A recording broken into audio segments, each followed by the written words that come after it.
Atos 9, 19, vamos ler até o verso 22. Acharam? Diz assim a palavra do nosso Deus.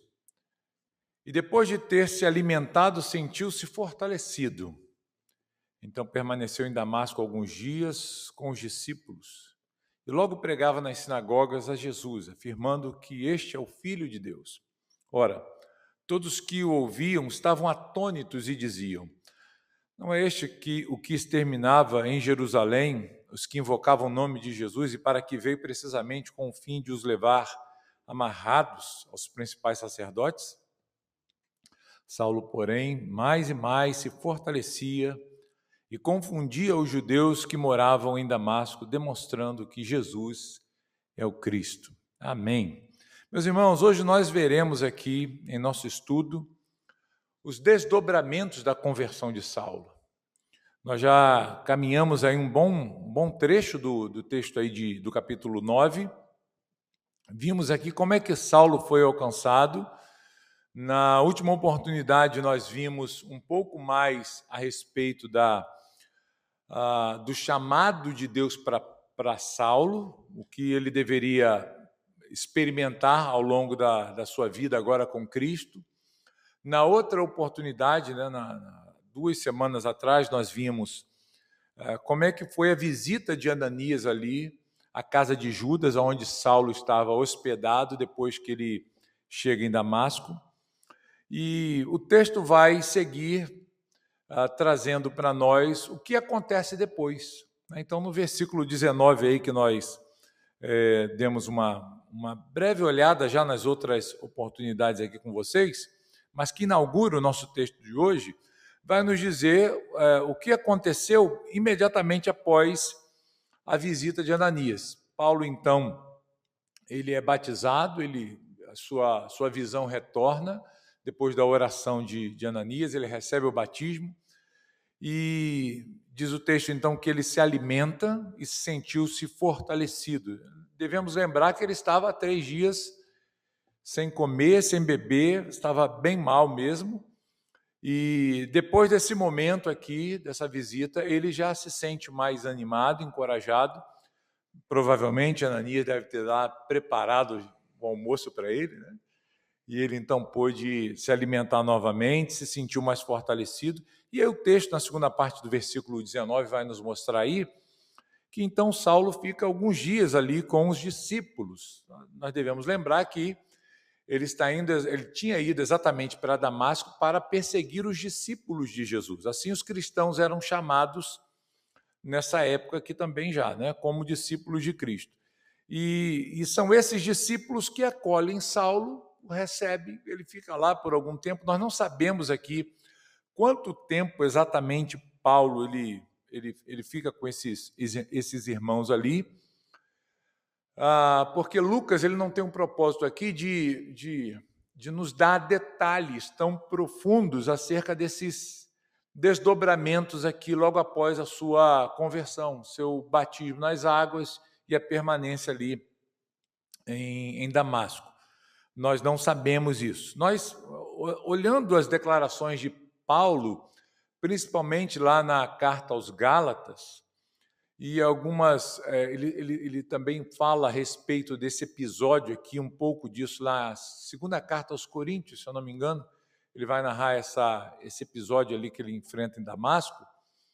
Nós podemos imaginar que há um bom tempo até o que vai acontecer nos versículos seguintes. Se os irmãos olharem aí, continuem com suas Bíblias abertas, o versículo 23 é que nós veremos na próxima oportunidade, vai nos mostrar que Saulo, então, ele tem que fugir de Damasco, ele vai para Jerusalém.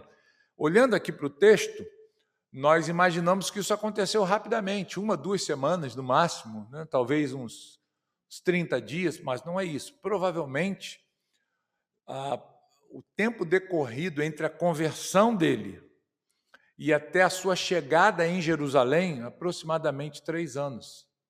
É mais ou menos o cálculo que é feito. E depois nós vamos explicar o porquê isso aí, tá bom? Mas vejam aí, então, no versículo seguinte, versículo 20, que é basicamente a partir daqui que nós olharemos nessa noite, nós veremos o que aconteceu imediatamente após essa visita de Ananias, esse tempo de comunhão ali com os discípulos em Damasco, e o batismo, né, que Paulo ele recebeu. E veremos então, queridos, que a partir dessa transformação que Paulo sofre, né, em breve ele vai ser chamado assim de Paulo aqui, no livro de Atos, nós podemos perceber que algumas coisas marcam essa transformação de Saulo logo após esse encontro com Jesus. Ele tem esse encontro com Cristo no caminho de Damasco, ele passa por todo esse momento aí de essa fase de conversão, e imediatamente a isto, nós vamos ver algumas ações sendo apresentadas aqui no texto e praticadas pelo próprio Paulo, ou Saulo, como você queira chamar aqui, que agora é um homem transformado. E todo homem transformado, toda pessoa que teve um encontro com o Senhor, que sofreu uma experiência radical de mudança de vida, de conversão, experimenta ou deve experimentar essas coisas. Então, hoje eu queria ver com os irmãos aqui as ações ou as práticas de um homem que foi transformado. E eu separei aqui 3 marcas ou 3 ações que expressam uma transformação na vida desse homem aqui, na vida de Saulo, na vida de Paulo, e que também devem estar presentes na vida de todos aqueles que têm uma experiência com Cristo, porque elas, embora sejam vistas aqui na vida de Saulo propriamente, nós vamos olhar um pouco mais detalhadamente, ela pode ser comum a qualquer crente. Elas podem ser aplicadas a qualquer um de nós que cremos no Senhor Jesus. Então eu separei aqui 3 divisões, eu fiz nesses versículos, basicamente 3 versículos, né? Nós lemos 4 aqui, mas esses 3 versículos aqui, do 20 ao 22, eles vão nos mostrar essas marcas de alguém que teve a sua vida transformada pelo Senhor, Saulo aqui. Então eu fiz a divisão da seguinte maneira. Primeiro, um homem transformado, nós estamos falando aqui primeiramente de Saulo, ele se compromete com o anúncio do Evangelho. E nós veremos que essas coisas se aplicam a Paulo e a nós também, convertidos ao Senhor. Ok? Então, um homem transformado, ele se compromete com o anúncio do Evangelho. Segunda divisão que nós vamos ver aqui no texto é que um homem transformado, ele causa um impacto profundo naqueles que estão ao seu redor. É inevitável isso, as pessoas serem impactadas com o testemunho da transformação de vida. Isso aplica-se a Paulo ou a Saulo aqui no texto e também, meus irmãos, aplica-se a qualquer cristão, em uma maior ou menor medida, dependendo do contexto em que aquela pessoa tenha vivido e esteja inserido, ok? E a última divisão aqui que nós veremos nesse texto é que um homem transformado, ele progride fortalecendo-se no Senhor. Ele segue uma caminhada de progresso, fortalecendo-se cada dia mais em Deus, ok? E isso a gente vai ver acontecendo na vida do apóstolo Paulo aqui, ou no Saulo até então, e deve ser aplicado às nossas vidas. Como é que a gente vai consubstanciar essas declarações aqui, esses enunciados aqui? Os irmãos podem ver isso nos 3 versículos citados aí, versículo 20, versículo 21 e versículo 22. Então, vamos ver o primeiro ponto aí do nosso estudo. Um homem transformado, ele se compromete com um anúncio do Evangelho. Olhem aí, queridos, o versículo 20, e vejam aí como é que essas coisas se aplicam a Saulo, como é que essas coisas podem ser vistas no texto dessa noite. Diz assim: e logo pregava nas sinagogas a Jesus, afirmando que este é o Filho de Deus. Então, o que nós percebemos aqui, queridos, é que imediatamente a sua conversão imediatamente a visita de Ananias, o seu batismo, a sua restauração física, porque até então Saulo estava ali enfraquecido fisicamente. Mas quando ele recebe essa capacitação física já para poder cumprir o chamado de Deus, ele imediatamente se prontifica a fazer aquilo que Deus o comissionou a fazer. Ele não espera aqui passar, sei lá, 1 mês, 2 meses, 1 ano. Ele não está aqui, primeiramente, se preparando, ou quem sabe aqui, aprendendo com os discípulos ali de Damasco, como é que ele deveria se comportar levando o evangelho. Nós veremos, através do próprio estudo que nós estamos olhando e das suas declarações lá na sua carta aos Gálatas, que todo o conhecimento que ele precisava para anunciar a Cristo, ele recebe isso do próprio Deus.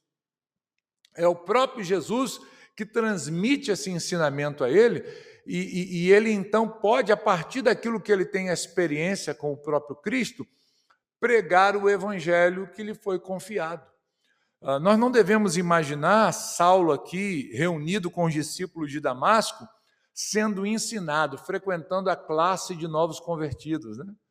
Ali aprendendo, né, os princípios elementares da vida cristã. Pega aí revistinha, vamos estudar, é assim. Nada disso. Nós não devemos considerar esse tempo ali com os discípulos como um tempo de aprendizado, de forma alguma. Nós entendemos que foi um tempo de comunhão, ele esteve ali, até pela sua dificuldade, né, que ele vinha enfrentando, ele foi acolhido pelos discípulos, mas imediatamente a palavra que aparece aqui mostra essa pressa, essa urgência, e ele já começa a cumprir o chamado de Deus. E veja aí, queridos, que ele pregava, e aonde ele pregava? O texto diz aí que ele pregava nas sinagogas, né? Inclusive, essa é uma prática desempenhada por Saulo, ou por Paulo, até o final da sua vida, até o final do seu ministério. Sempre que Paulo chegava a uma cidade, sempre que Paulo ia levar a mensagem a uma região, primeiramente ele se dirigia aos judeus, ele se dirigia aos judeus numa sinagoga, se tivesse uma sinagoga ali naquela cidade para onde ele estivesse indo. E ele vai fazer isso a começar aqui, tá? A começar aqui no capítulo 9, e nós vamos ver isso até o final do livro de Atos. Quando Saulo ele é levado, Paulo já está lá em Roma, Atos 28, né? Ele não estava ali numa sinagoga pregando. Por quê? Porque nós devemos lembrar que ele vai para Roma como um prisioneiro. E lhe é permitido pregar o evangelho, falar abertamente de Jesus, ali na sua própria casa, mesmo tendo a escolta ali dos soldados, mas ele pode, na sua própria casa, pregar livremente o evangelho. E ele convida aqueles que eram os judeus ali em Roma, que participavam das sinagogas, a virem até ele, para que ele pudesse fazer uma exposição da palavra de Deus para esses homens, né? Abre aí a sua Bíblia, veja, vamos olhar o texto. É mais fácil a gente olhar, né? Atos 28, deixa eu achar aqui o versículo. Atos 28, verso 23. Vejam aí. Olhem aí o que diz o texto. Havendo-lhe eles marcado um dia, vieram em grande número ao encontro de Paulo na sua própria residência. Desde a manhã até a tarde, lhes fez uma exposição em testemunho do reino de Deus, procurando persuadi-los a respeito de Jesus, tanto pela lei de Moisés, como pelos profetas. Aí diz o texto seguinte: houve alguns que ficaram persuadidos pelo que ele dizia, outros, porém, continuaram incrédulos. Isso era muito comum, né? Alguns criam e outros não, continuavam endurecidos. Mas vejam, queridos, que até o último instante, a preocupação de Paulo foi, primeiramente, levar o evangelho aos aos judeus, ao seu próprio povo. Onde que nós vemos aqui esse comissionamento para que ele pudesse pregar aos do seu povo? Nós já passamos pelo texto, né? Versículo 15 aí de Atos 19. Olha o que Jesus falou para Ananias. Achem aí, Atos 9, versículo 15. Mas o Senhor lhe disse: vai, porque este é para mim um instrumento escolhido para levar o meu nome perante os gentios e reis, bem como perante os filhos de Israel. A quem ele está se referindo aqui? Os judeus, né? O próprio povo da aliança ali com Abraão. Então era, queridos, o chamado de Paulo fazer essas coisas, pregar para os de fora, o ministério aos gentios, sim, mas também para os judeus. Então, qual é a preocupação inicial de Saulo? É sempre buscar uma sinagoga na cidade para onde ele ia, para começar a partir dali a anunciar Cristo, anunciar a salvação por Jesus ao povo judeu e depois para os demais daquela cidade. E é exatamente isso que Saulo faz aqui. Logo em seguida, aquele momento, ele vai para a sinagoga.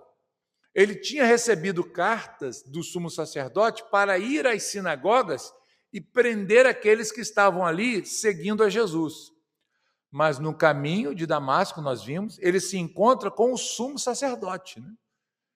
Aquele que não muda. O próprio Jesus, como sumo sacerdote, se apresenta para ele e agora lhe comissiona para que ele pudesse pregar ao povo de Israel, gentios e reis. E ele vai, então, para a sinagoga e ele começa a pregar nas sinagogas ali de Damasco. Nós precisamos entender, as sinagogas, queridos, eram locais de culto, não de culto, mas de estudos, de leitura da lei, de orações. É um lugar onde os judeus se reuniam, assim, uma espécie de assembleia, e congregavam ali. Templo só existia um, que era lá em Israel. Mas as sinagogas foram estabelecidas, nós já vimos aqui, no período do exílio babilônico, do cativeiro babilônico. Então, para preservar a lei, eles começaram a formar congregações judaicas na Babilônia e nos outros países para onde eles foram dispersos. E isso pegou, né? Então eles continuaram a fazer isso. No tempo de Jesus existiam muitas sinagogas. Jesus, ele frequentava várias sinagogas. Nós vimos aqui no Evangelho de João, no nosso estudo, na nossa pregação de domingo, que Jesus está fazendo um discurso na sinagoga de Cafarnaum. Nós vimos o discurso de Jesus na sinagoga lá em Nazaré, onde tentaram apedrejá-lo, precipitá-lo, porque não aceitaram a sua mensagem. Então, eram bem comuns as sinagogas, eram locais onde o povo judeu ia para estudar a lei, fazer seus estudos, suas orações. E lá em Damasco existiam também essas sinagogas. E o que Paulo faz, então? Ele vai para lá, né? Ele procura, então, se reunir com aqueles judeus ali das sinagogas, ali de Damasco, e começa a pregar para eles. Agora, vejam aí, o que Paulo ele pregava na sinagoga? O que diz aí o texto? Ele pregava nas sinagogas a quem? A Jesus. Ele estava anunciando Jesus. A preocupação dele, queridos, era apontar para quem? Para Cristo, para Jesus. A mensagem de Saulo era essa. Ele não estava ali preocupado em falar a respeito das realidades do seu conhecimento teológico, das suas experiências na lei judaica, na sua formação religiosa, mas a preocupação dele é anunciar a Cristo. E o que ele afirmava a respeito de Jesus? Olha aí, diz o texto que ele afirmava que Jesus era o quê? O Filho de Deus. É interessante isso aqui, irmãos, porque essa é a única vez aqui em Atos que essa expressão aparece. Jesus, ele sendo apontado como Filho de Deus. Unicamente aqui. Isso é bem próprio dos escritos de Paulo. Parece que nas pregações, nos ensinos de Paulo, ele era bastante preocupado em apontar para essa realidade. Quem Jesus é? Jesus, ele é o Filho de Deus. Ele é o Deus que se fez homem, se encarnou, e ele habitou entre nós para dar a sua vida pelos nossos pecados. Então, quando Paulo ou Saulo já começa em Damasco a anunciar quem Jesus é, ele tem um foco bem claro em mostrar, olha, Jesus, este homem a quem eu sirvo agora, que me apareceu, que foi morto pelos judeus em Jerusalém, e os discípulos perseguidos por mim, ele é o próprio Deus.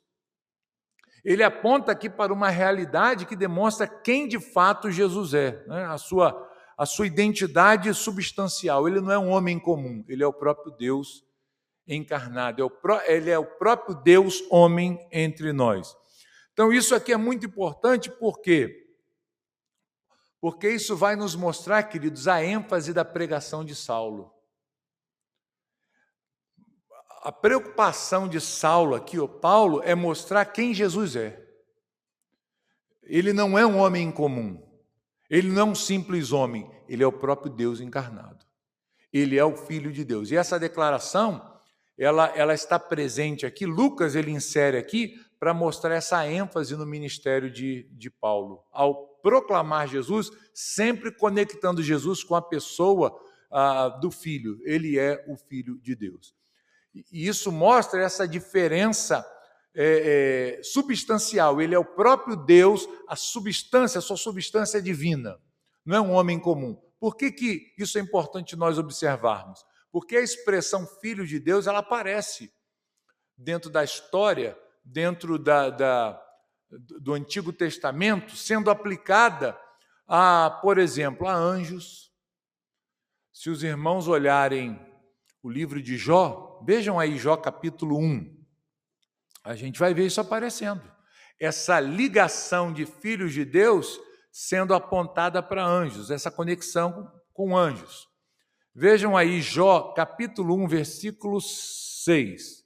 Num dia em que os filhos de Deus vieram apresentar-se perante o Senhor, veio também Satanás entre eles. Então, veja a conexão que é feita aqui, a filhos de Deus, se referindo a anjos. No capítulo 38, no versículo 7, nós vamos olhar isso também, Deus argumentando com Jó, né? Ele diz assim, eu vou abrir o texto inteiro, porque fica mais, se a gente pegar a pergunta pelo meio, né? Fica meio estranho, né? Verso 6 diz assim, 38, 6 e 7. O ponto aqui é o versículo 7, mas para a gente entender a pergunta. Sobre que estão fundadas as suas bases, ou quem lhe assentou a pedra angular, quando as estrelas da alva, juntas, alegremente cantavam e rejubilavam todos os filhos de Deus. Aqui é uma declaração que Deus faz a Jó, narrando a criação. Quando todas as coisas foram criadas, quando todas as coisas foram feitas, diz que os filhos de Deus, os anjos, louvavam a Deus, cantavam ao Senhor. Então, essa expressão filhos de Deus, ela é conhecida dos judeus. Mas, geralmente, elas não tinham a dimensão que Paulo está apresentando aqui. Era possível você relacionar filhos de Deus a anjos. Uma outra aplicação pode ser também aos israelitas, aqueles que eram da nação de Israel. Eram chamados, eram conhecidos assim como filhos de Deus. Vejam aí, vamos ver algumas passagens. Jeremias 3, versículo 19. Mas eu a mim me perguntava, como te porei entre os filhos e te darei a terra desejável, a mais formosa herança das nações? E respondi, Pai me chamarás, e de mim não te desviarás. Se vocês olharem também para o livro do profeta Oséias, um pouquinho mais à frente aí, no capítulo 11, nós vamos ver essa declaração também sendo feita, sendo aplicada a Israel. Olha aí, capítulo 11 de Oséias, versículo 1. Quando Israel era menino, eu o amei, e do Egito chamei o meu filho. Então, esse termo também é aplicado ao povo de Israel como filhos de Deus. Era uma abrangência aqui, ok? Também, em questões messiânicas, a expressão Filho de Deus se refere, tomou uma conotação para o Messias. Se os irmãos olharem aí, capítulo 7 de 2 Samuel, versículo 14, e eu lhe serei por pai, e ele me será por filho. Se vier a transgredir, castigá-lo-ei com varas de homens e açoites, e com açoites dos filhos de homens. Então, em primeiro lugar, a ideia de um filho de Deus sendo aplicado à dinastia de Davi, de onde viria o Messias, e nós veremos isso no Salmo 2. Olha só, isso vai se desdobrar na figura do Messias, daquele que é da descendência de Davi, no capítulo 2 de Salmos, ou Salmos 2, versículo 7, diz assim, olha, proclamarei o decreto do Senhor. Ele me disse, tu és meu filho, eu hoje te gerei. Então veja que esse termo também sendo aplicado ao descendente real, mas já ao Messias em si. Ok?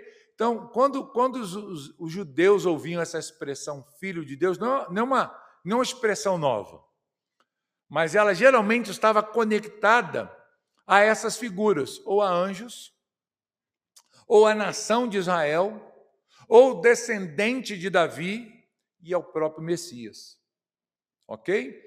Mas o que Paulo está mostrando aqui ultrapassa esse conceito presente na mente dos judeus. Ele está dizendo aqui que Jesus ele é filho de Deus num sentido totalmente diferente, porque ele é o próprio Deus encarnado. Ele é divino. Anjos são vistos na Bíblia como filhos de Deus, nós vimos aqui. O povo de Israel foi chamado pelo próprio Deus de meu filho. Mas o povo de Israel é divino? Não. O descendente de Davi é divino? Os descendentes na carne? Não. O que Paulo está mostrando aqui é que Jesus, ele é o Filho de Deus num outro sentido. Ele é o próprio Deus encarnado. A substância é divina. Você pode falar assim, ó, pastor, eu sou filho de Deus também. Ok, eu acredito, eu também sou. Mas nós somos divinos? Em que sentido nós somos filhos de Deus? Nós somos filhos de Deus porque fomos adotados, né? Fomos recebidos por Ele através de Jesus. Então eu posso dizer, eu sou um filho de Deus. Ok, o crente é um filho de Deus. Mas ele não pode dizer, eu sou divino também. Mas pastor, e lá no céu? Quando a gente for para o céu, a gente vai melhorando, né? Será que eu vou ficar um pouquinho mais divino e receber um pouco de divindade? De forma alguma. Nós passaremos a eternidade com Cristo, mas nós nunca seremos divinos. Por quê? Porque nós não temos essa substância, ok? Nós não temos essa substância divina, nós somos diferentes completamente de Deus nesse termo. Então nós fomos acolhidos, adotados, mas nós nunca seremos divinos. E o que Paulo está dizendo aqui a respeito de Jesus é diferente. Ele está dizendo, ele é divino. Ele é o Filho de Deus nesse conceito aqui, dele ser o próprio Deus manifestado. No Novo Testamento, a gente vê essa declaração de Jesus, a respeito de Jesus. Sim, né? Jesus dificilmente, raras vezes, vamos colocar assim, eu pelo menos só me lembro de uma vez, ele assim se referia a si mesmo não como filho de Deus, com essas palavras, mas ele se referia a si mesmo como filho do homem, não é? Essa expressão ele aplicava a si mesmo. Mas teve uma vez no texto aqui do Novo Testamento que ele afirma isso. E quando foi? Foi diante do sumo sacerdote. Você é o filho de Deus? E ele diz o quê? Acertou, né? É isso aí. Você está dizendo. Tu diz não quer dizer, eu acho que não. É você que está falando, não sou eu. Não é isso. Né? Essa expressão, tu diz, significa, é exatamente isso. Eu sou o filho de Deus. Então, tanto é que quando Jesus fala isso, o que o sumo sacerdote faz? Ele até rasga suas roupas, ele se desespera, fala, não precisa de mais nada, cadê? Não precisa mais testemunha. Ele mesmo blasfemou. vamos matá-lo. Né? Então acabou completamente os argumentos, nós não precisamos de mais ninguém. Ele mesmo já disse da sua própria boca. Então, é uma expressão que aparece da boca do próprio Jesus. Mas nós vamos ver também o próprio Pai dando testemunho a respeito de Jesus, de quem ele é. Vamos ver o texto? Vamos lá para Mateus? Mateus capítulo 3, versículo 17. Vocês lembram desse episódio aqui? Mateus 3, 17. E eis uma voz dos céus que dizia: Este é o meu filho amado, em quem me comprazo. É o testemunho do próprio Deus a respeito de Jesus, do próprio Pai a respeito do Filho. Ok, gente? Vejam aí, nós temos mais duas passagens, eu queria citar mais dois textos, ainda em Mateus, capítulo 17, lá no Monte da Transfiguração, Mateus 17, 5. Acharam? Diz assim: falava ele ainda, quando uma nuvem luminosa os envolveu, e eis vindo da nuvem uma voz que dizia: Este é o meu filho amado em quem me comprazo, a ele ouvi. Então, mais um testemunho a respeito de quem é Jesus. Ele é o Filho de Deus e quem dá essa declaração é o próprio Deus, né? A respeito do seu Filho aí. Esse texto também acontece lá em Marcos 9, né? O mesmo texto aqui, só que um ponto de vista diferente. Se os irmãos quiserem anotar a referência, Marcos 9, verso 7. Então, entenderam isso aqui, irmãos? Qual é o sentido dessa pregação de Paulo? Por que Paulo ele pregava a Jesus, mas a respeito de Jesus ele dizia: ele é o Filho de Deus. Jesus ele não é um homem comum. Não é aquilo que eu pensava anteriormente. Não é aquilo que a maioria dos judeus pensa a respeito dele, mas ele é divino, ele é o próprio Deus. Ele é Deus encarnado. E isso aqui é importante, queridos, nós sabermos por quê? Porque isso fundamenta a nossa salvação. É importante a gente saber isso. Isso aqui não é algo que deva ser colocado de lado em segundo plano na mensagem evangélica. Por quê? Porque se Jesus não é divino, se ele não é humano, nós nem salvos estamos. Nós perecemos para sempre. O sacrifício não foi aceito. O que os judeus falavam? Os judeus falavam assim: ó, Jesus, ele é humano, ele é um homem, mas ele não é divino. Esse era o argumento. Pelo contrário, ele é um blasfemo em falar uma coisa dessa. Mas o que a mensagem cristã proclama? Que ele é o quê? Ele é, sim, homem, mas ele também é Deus. Inclusive, essa foi a controvérsia no Concílio de Nicéia, onde Ário ele foi colocado como um herege, quando ele afirmava que Jesus ele não era divino na sua essência. É o que, por exemplo, as testemunhas de Jeová falam hoje. Eles dizem: Jesus, ele é uma criação de Deus, ele é uma criatura de Deus, a mais bela criação de Deus, o ser mais belo criado e mais poderoso criado por Deus, mas ele não é o quê? Ele não é Deus.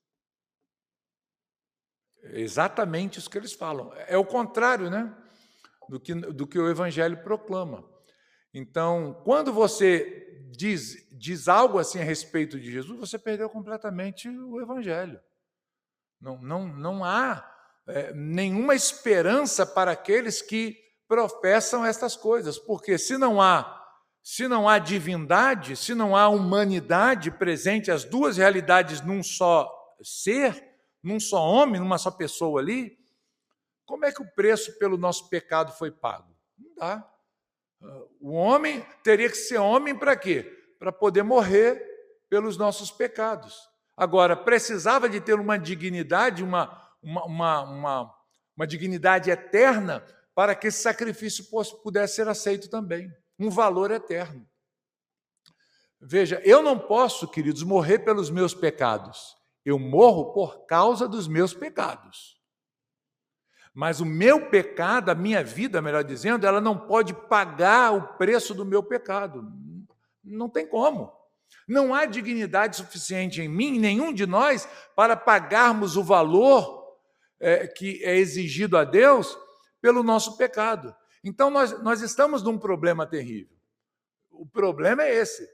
O preço precisa ser pago, mas não há dignidade, não há valor no homem em si para pagar o preço a Deus. Não bate. Você pode morrer, mas você vai ficar devendo ainda, eternamente. Então, como que você pode pagar um preço eterno? Você precisa ser eterno também.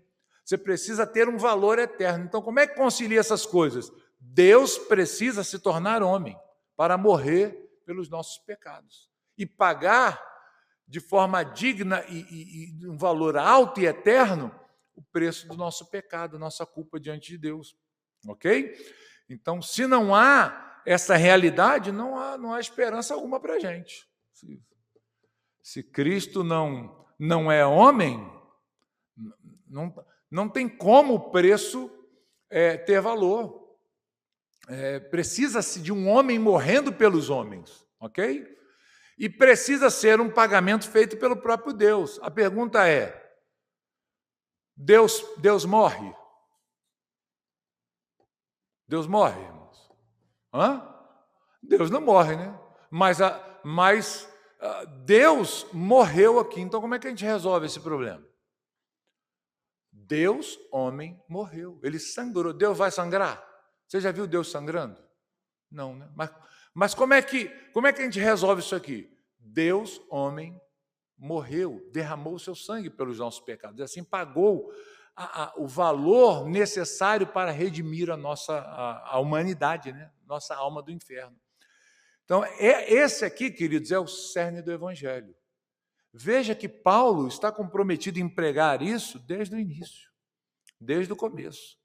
Se nós tirarmos essa mensagem aqui, nós perdemos o Evangelho. Você pode pregar qualquer coisa, mas se você não prega quem Jesus é, que Ele é o próprio Deus encarnado, o Filho de Deus, que morreu pelos nossos pecados, você não tem mais nada. Deu para compreender essa realidade aqui? A pergunta é: será que esta mensagem tem sido proclamada fielmente hoje ainda? Será que nós temos visto um compromisso dos pregadores, de um modo geral, com essa mensagem? Nós vimos aqui, irmãos, que essa foi a primeira mensagem que Paulo pregou, que Saulo pregou. E imediatamente ele mostrou que Jesus é o Filho de Deus, desde o início até o final do seu ministério. Isso nos mostra uma coisa, que essa é uma mensagem central e importantíssima.